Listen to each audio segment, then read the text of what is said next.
warahmatullahi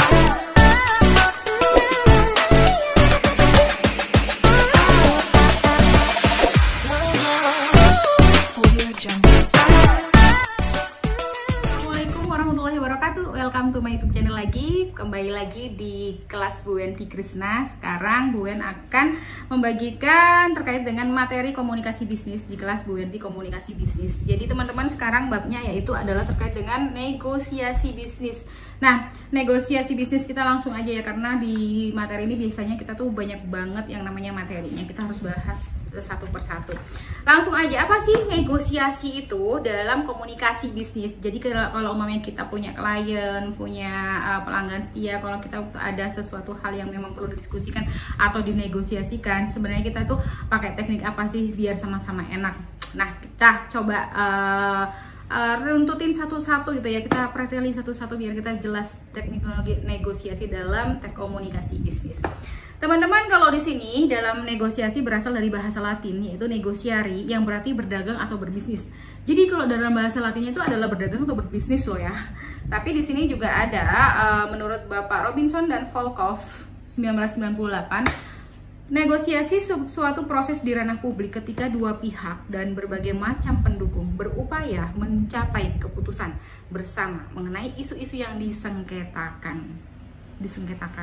diperebutkan mungkin ya. Nah, memandang negosiasi sebagai suatu proses peserta membawa tujuan mereka ke meja perundingan. Pasti kalau mau kita bernegosiasi, kita ujung-ujungnya nanti ke meja perundingan, berunding gitu ya. Memandang negosiasi sebagai suatu proses dan lain sebagainya. Meski ada begitu banyak definisi, tetapi pada dasarnya negosiasi memiliki beberapa elemen umum.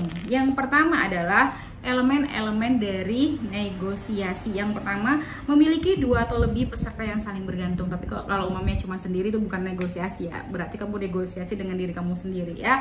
Tapi kalau umumnya dalam komunikasi bisnis, negosiasi bisnis harus lebih dari satu peserta ya. Yang kedua, masing-masing peserta negosiasi memiliki beberapa tujuan individual yang mungkin sebagian tidak kompatibel. Yang dimaksudkan adalah tidak sama-sama. Yang pertama, yang si A, si B, si C maunya ke sana, maunya ke sini, maunya ke sana. Jadi benar-benar dirundingkan dulu, dinegosiasikan dulu ya. Negosiasi itu tidak terkait dengan hanya harga tawar-menawar, harga tawar-menawar apa gitu ya, tapi secara luas. Intinya ada yang akan diputuskan bersama karena ada yang disengketakan, karena tidak ada yang tidak sama tujuannya. Nah, itu makanya akan ada yang namanya negosiasi. Oke. Yang kedua yang ketiga adalah proses negosiasi. Elemennya adalah prosesnya. Nggak ada yang namanya negosiasi itu langsung ketemu tujuannya apa. Harus ada prosesnya. Umumnya keputusan ini harus dinegokan dulu, kok ujuk-ujuk udah tiba-tiba gitu ya, tiba-tiba kok udah ada keputusannya, berarti itu tidak memenuhi syarat terkait dengan negosiasi. Kalau negosiasi harus ada prosesnya. Yang keempat adalah beberapa alternatif yang diinvestigasi. Harus ada beberapa alternatif terkait dengan apa yang akan kita lakukan hingga bisa mencapai tujuan tersebut. Yang kelima, bertujuan untuk membuat suatu kesepakatan bersama. Ingat, negosiasi di sini adalah tujuannya membuat kesepakatan bersama. Kalau mamanya tidak sepakat, berarti negosiasinya gagal, dibuat negosiasi lagi. Oke? Lalu di sini ada beberapa teman-teman begitu ya terkait dengan negosiasi secara basic dulu, secara awal dulu. Sekarang kita masuk di pendekatan dalam negosiasi. Ternyata ada beberapa pendekatan ya. Yang pertama pendekatan struktural, yang kedua pendekatan strategis, dan yang ketiga pendekatan proses, pendekatan perilaku, dan pendekatan integratif ya. Yang pertama, William Zartman, seorang pakar negosiasi, membagi pendekatan negosiasi ke dalam 5 level analisis atau pendekatan inti. Yang pertama, kita melakukan negosiasi pendekatan struktural, yaitu dalam negosiasi mempertimbangkan hasil negosiasi menjadi fungsi karakteristik struktural yang mendefinisikan setiap bagian dari negosiasi. Contohnya, jumlah pihak-pihak yang bernegosiasi dan isu-isu yang diangkat dalam negosiasi serta komposisinya. Apakah individu atau kelompok pendekatan struktural ini memberikan penjelasan tentang hasil dan pola-pola relasi antara pihak-pihak terlibat maupun tujuan mereka. Pendekatan ini cenderung menempatkan negosiasi sebagai skenario konflik. Pendekatan struktural memandang bahwa kekuasaan merupakan faktor ia sangat menentukan dan memenangkan dalam memenangkan negosiasi. Kekuasaan dipandang sebagai kemampuan untuk menang atau penguasaan sumber daya. Jadi teman-teman, kalau umpamanya struktural itu lebih tertata dan si pemegang kekuasaan ini lebih bisa mempunyai kuasa terhadap jalannya negosiasi, karena dia yang membuat bisa dibilang begini, sudah terstruktur gitu loh ya, sudah terstruktur negosiasinya, tidak dibuat bersama-sama kayak gitu loh aturannya, karena di sini ada penguasanya. Saya nggak tahu ya umpamanya di sini nanti sama siapa yang paling tertinggi, dialah yang membuat aturan dalam negosiasi ini. Jadi cenderung faktor yang sangat menentukan dalam memenangkan negosiasi. Kekuasaan dipandang sebagai kemampuan untuk menang atas penguasaan sumber daya. Ya kalau saya yang punya kuasa, saya yang punya aturan dalam teknik negosiasi ini, pendekatan ini, saya yang benar-benar banyak kuasanya di sini. Ya akan ada beberapa pihak yang mungkin mempunyai kans atau peluang bisa memenangkan negosiasi. Nah gitu ya. Jadi udah terstruktur. Yang kedua, pendekatan strategis ya.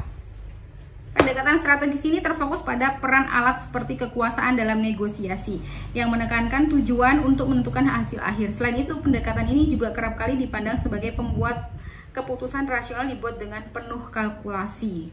Nah, kalau di sini ada ya prisoner. Di sini kayak kalau umpamanya di pendekatan strategis, kalau kalian belajar yang namanya teori pengambilan keputusan, ada di bukunya Pak Rahmadi, itu ada namanya terkait dengan dilema game teori, yaitu adalah prisoner dilema, di mana ada beberapa strategi yang memang harus dilakukan. Jika kamu mengambil keputusan A ini, maka yang akhirnya akan begini. Jika kamu mengambil keputusan yang B ini, maka akhirnya akan begini. Itulah strategis gitu kan ya. Itu adalah strategi yang ada di pendekatan strategis. Jadi kalau mau ambil keputusan ini akan ada impact yang seperti ini. Kalau ambil keputusan yang seperti ini akan ada impact yang seperti ini. Itu namanya pendekatan strategis. Yang lebih luasnya lagi dibaca di bukunya Bapak Suatmono. Lalu pendekatan proses ya. Pendekatan proses dalam negosiasi dipandang sebagai alat learning process in which parties react to each other concession. Proses pembelajaran dari para pihak yang bereaksi terhadap perilaku konsesi satu sama lain. Konsesi tersebut digunakan oleh para pihak untuk menunjukkan niat mereka dan mendorong pergerakan posisi lawan. Dalam hal ini, para pihak menggunakan penawaran masing-masing untuk merespon tawaran sebelumnya dan mempengaruhi tawaran berikutnya. Penawaran-penawaran tersebut menjadi semacam latihan dalam konteks kekuasaan. Asumsi dari pendekatan ini cenderung win-loss. Risiko dari pendekatan ini adalah partisipasi negosiasi terikat pada transaksi konsesi yang berpotensi melewatkan kesempatan untuk menemukan solusi baru secara bersama-sama. Nah, kalau pendekatan proses ini lebih kepada ujungnya adalah ada yang kalah, ada yang menang. Jika si A mempunyai ide begini, si B mempunyai ide begini, pada akhirnya akan ada yang tidak dipakai idenya, yaitu berarti dia kalah gitu kan. Kalau yang dipakai idenya berarti dia menang. Nah, itulah teknik negosiasi dalam pendekatan proses. Dalam prosesnya itu ditunjukkan ya, ketika ada tawaran begini, oh dikejar lagi seperti ini. Ketika ada tawaran begini, akan dikejar lagi seperti ini. Jadi proses terus, gak apa-apa, itu namanya pendekatan proses. Akan ada yang kalah, akan ada yang menang. Bu, yang selanjutnya adalah pendekatan perilaku. Sebentar guys, rambut mulai keluar. Yang selanjutnya adalah pendekatan perilaku. Pendekatan perilaku menekankan para kepribadian atau pendekatan perilaku menekankan peran kepribadian atau karakter negosiator dalam menentukan cara dan hasil kesepakatan negosiasi. Pendekatan ini diadaptasi dari tradisi psikologis dan eksperimental. Tradisi ini memiliki perspektif bahwa negosiasi siapapun pihak-pihak yang terlibat, apakah antar negara, perusahaan, perserikatan, karyawan, dan sebagainya, merupakan aktivitas yang akan selalu kembali kepada subjek-subjek individu sebagai pemainnya. Jika dalam game teori diasumsikan bahwa pelaku negosiasi semuanya bersifat rasional dan berorientasi keuntungan, maka pendekatan perilaku lebih menggarisbawahi aspek emosi emosi, kecenderungan manusia dan keterampilan. Dengan demikian, kemampuan yang dibutuhkan dalam pendekatan ini lebih menekankan unsur persuasi, sikap, keyakinan, motivasi, dan kepribadian untuk mencapai hasil yang diharapkan. Jelas banget kalau pendekatan perilaku ini akan ada beberapa orang atau pelaku di sini ya. Si A, si B, si C mempunyai karakternya masing-masing. Tahu nggak? Biasanya kan di sini, oh tipe A ini biasanya orangnya tuh santun, tipe B ini orangnya emosian, tipe C ini anaknya adalah bijaksana, berwibawa. Nah, perilaku atau karakter-karakter inilah yang akan berpengaruh terhadap pengambilan keputusan negosiasi nanti. Jadi ada loh ternyata pendekatan yang namanya pendekatan perilaku di teknik negosiasi. Gak harus melulu yang proses tadi, struktural, ternyata macam-macam gitu ya. Kalau umamanya outputnya, kalau umamanya di pendekatan perilaku ini, nanti orang-orang yang mempunyai macam-macam karakter ini akan memberikan ide-idenya. Biasanya juga di sini akan melebur. Ada yang berwibawa, ada yang bijaksana, ada yang emosi negatifnya tinggi, ada yang ceria, santai gitu ya. Itu di sini adalah pendekatan perilaku. Boleh coba Mbak yang ini, coba Mas yang ini. Semua ide nanti masuk. Nanti akan ketemu keputusannya seperti apa. Oke. Yang selanjutnya adalah pendekatan integratif ya. Pendekatan integratif membingkai negosiasi sebagai aktivitas diplomasi untuk mencapai peluang win-win. Nah, ini lebih kepada win-win, integratif ya. Pendekatan integratif menggunakan kriteria yang objektif, berupaya menciptakan kondisi yang saling menguntungkan dan menekankan pentingnya pertukaran informasi antara pihak-pihak yang terlibat dari kelompok problem solver. Pendekatan ini berorientasi pada penciptaan nilai dan mengembangkan prinsip saling berbagi sebagai basis untuk membuat keputusan mengenai siapa yang berhak mengklaim hasil dan bagaimana hasil tersebut seharusnya diklaim. Ini objektif ya. Jadi nggak ada, kalau umamanya pendekatan integratif sifatnya itu lebih objektif banget. Kalau umamanya tadi kan pendekatan perilaku ini kan karena dipengaruhi oleh karakter masing-masing ya. Ada yang bijaksana, ada yang oh ya udah kalau kayak gitu kita begini gitu kan kalau umamanya yang perilaku. Tapi kalau umamanya yang integratif itu benar-benar objektif. Biarpun ada yang karakter emosi negatifnya tinggi, ada yang bijaksana, ada yang ceria dan lain sebagainya, tetap ada pakemnya secara objektif. Kalau umamanya kita nanti akan mencapai keputusan ini, kita harus melewati yang ini.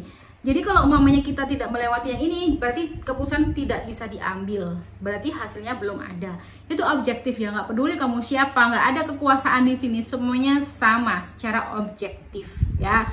Jadi udah ada aturannya, dan mana aturan itu benar-benar dibuat oleh kelompok dalam forum negosiasi tersebut sudah disepakati dan secara objektif ini tuh tidak